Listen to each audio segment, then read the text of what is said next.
বাচ্চাটি কি প্রতিবন্ধী? মানসিক প্রতিবন্ধী। তোমার নাম কি? মাহবুব। তোমার বাড়ি কোথায়? হাসপাড়া। তুমি কোথায় লেখাপড়া করো? আইডাল প্রতিবন্ধী স্কুলে তিনখানা। এটা কোন জায়গায়? মদাতি ছাড়ার সিংহ। তুমি কিছু বলো তো।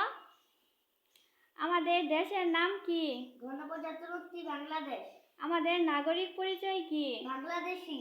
বাংলাদেশের পতাকার রং কি? গাঢ় সবুজের মাটি গাঢ় লাল বৃত্ত। আমাদের রাষ্ট্রভাষা কি? বাংলা ভাষা। বাংলাদেশের রাজধানীর নাম কি? ঢাকা। বাংলাদেশের বিভাগ কয়টি ও কি কি? 8টি। যথা ঢাকা, চট্টগ্রাম, খুলনা, রাজশাহী, বরিশাল, সিলেট, ময়মনসিংহ, রংপুর ও ময়মনসিংহ। বাংলাদেশের জেলা কয়টি? 68টি। বাংলাদেশের আয়তন কত? বাংলাদেশের আয়তন 1,47,570 বর্গ কিলোমিটার।